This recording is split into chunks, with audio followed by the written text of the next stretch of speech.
Assalamualaikum warahmatullahi taala wabarakatuh. Halo sahabat Deka semua dimanapun Anda berada. Mudah-mudahan Tuhan memberkati Anda sehat selalu, aman sejahtera, dan tentunya kaya raya. Amin, amin. Sahabat Deka yang berbahagia, baru kemarin saja pemerintah melalui 4 kementeriannya membuat informasi atau mengumumkan tentang pembukaan atau pertemuan tatap muka di sekolah-sekolah. Dan pada video kali ini saya akan mereaksi video penjelasan dari Bapak Menteri Nadiem Makarim, yaitu Kemendikbud kita, di mana beliau menjelaskan bahwasanya mulai saat ini pelaksanaan pertemuan tatap muka di sekolah sudah boleh dilaksanakan. Dan untuk lebih jelasnya, mari kita saksikan bersama cuplikan video beliau yang diambil dari YouTube Kementerian Pendidikan Nasional. Yang pertama, ini berasal dari Triwahyuni dari Suara Karya. PTM yang akan diterapkan pada Juli 2021 mendatang, apakah berlaku pada sekolah yang sudah PTM terbatas atau berlaku umum? Untuk pertanyaan ini, silakan berkenan untuk dijawab kepada Bapak Mendikbud, Bapak Nadiem. Silakan. Baik, terima kasih. Pertama saya harus memperjelaskan, tidak ada kebijakan PTM di bulan Juli 2021. PTM mulai sekarang. Artinya karena sekarang sudah mulai divaksinasi guru-gurunya. Jadinya bagi guru-guru dan sekolah-sekolah yang gurunya sudah divaksinasi harus segera memenuhi protokol kesehatan dan segera melakukan tatap muka. Bisa 2 kali seminggu, 3 kali seminggu, nggak apa-apa.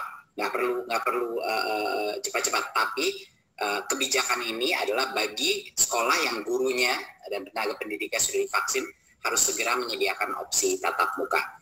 Yang target Juli 2021 adalah agar semua sekolah sudah melakukan tatap muka terbatas. Ya, tapi kalau kita mau mencapai target itu untuk bulan Juli, sekolah harus memulai dari sekarang. Gitu. Jangan lupa, ini bukan suatu eksperimen yang baru, sudah 22% sekolah kita melaksanakan tatap muka di seluruh Indonesia. Jadi sudah banyak data yang kita ada mengenai ini proses. Ya, jadinya mohon pertama ditekankan pembelajaran tatap muka terbatas itu mulainya dari kebijakan ini keluar, yaitu hari ini.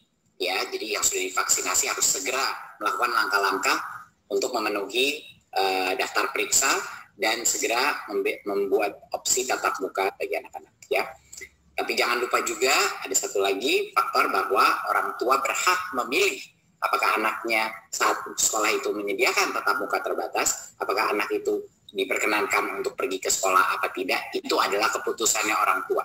Ya, jadinya dengan sistem rotasi ini secara mau tidak mau semua sekolah harus ada versi PJJ dan juga PTM terbatas dalam ini.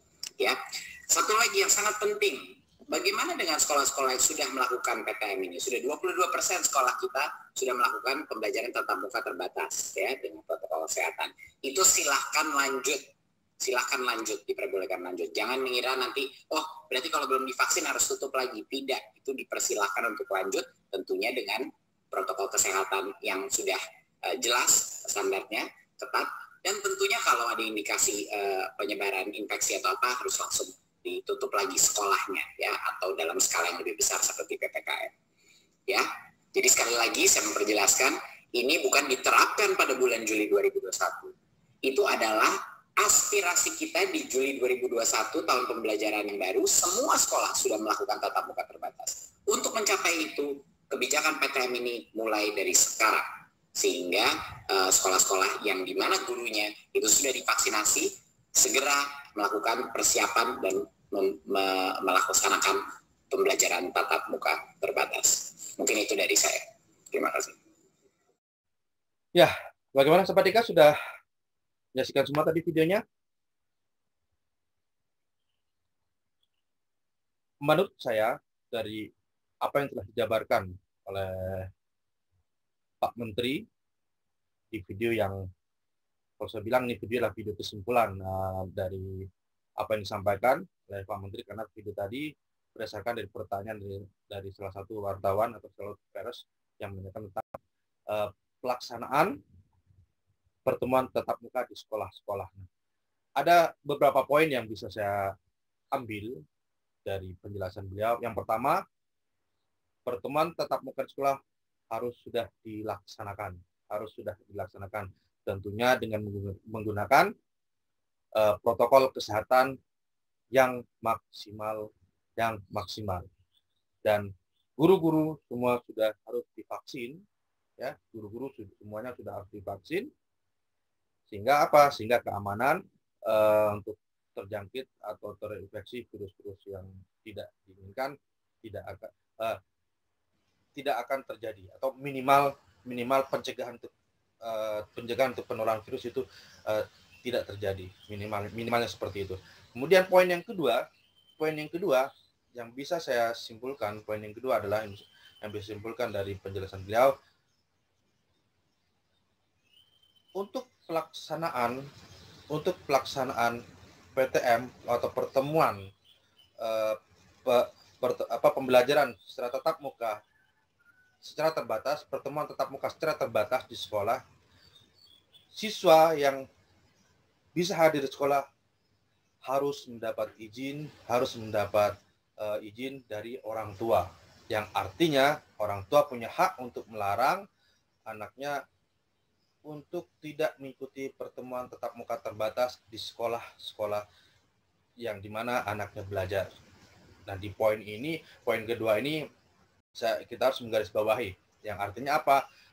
Yang namanya pertemuan tatap muka terbatas artinya sekolah bisa melaksanakan pertemuan tatap muka ini, atau pertemuan tatap muka berlangsung di sekolah jika orang tua murid mengizinkan anaknya untuk hadir ke sekolah mengikuti tatap muka. Artinya jika tidak, maka tatap muka tidak akan bisa dilaksanakan, walaupun sekolah tetap menginginkan melaksanakan pembelajaran secara tatap muka terbatas. Tatap muka terbatas ini maksudnya pertemuan yang bisa hanya dilakukan dalam seminggu 2 kali atau 3 kali tahun ini. Artinya tidak full seperti di hari-hari biasa yang bukan masa pandemi. Kemudian poin yang ketiga, sekolah harus mempersiapkan 2 versi pembelajaran, yaitu versi pembelajaran jarak jauh atau dikenal dengan PJJ, dan versi pembelajaran pertemuan tatap muka atau yang disingkat PTM, pertemuan tatap muka secara terbatas. Nah, sahabat Deka semuanya, khususnya para dewan guru dan para akademika atau pemilik sekolah, ada para guru, kepala sekolah, dan semuanya yang punya kepentingan dalam sekolah, mari kita maksimalkan apa yang sudah dijadikan keputusan oleh pemerintah kita maksimalkan pemanfaatannya, kita maksimalkan waktu yang sudah diberikan oleh pemerintah untuk melaksanakan pembelajaran baik dengan tatap muka ataupun PJJ. Dan untuk dewan guru dan untuk para guru, jangan lupa untuk tetap selalu kreatif, untuk selalu berkreasi dalam melakukan pembelajaran agar anak-anak didik, agar adik-adik di sekolah tidak merasa bosan, baik belajar di rumah maupun belajar di sekolah. Salam dari kami, dunia kini, dunia manusia masa kini. Assalamualaikum warahmatullahi taala wabarakatuh.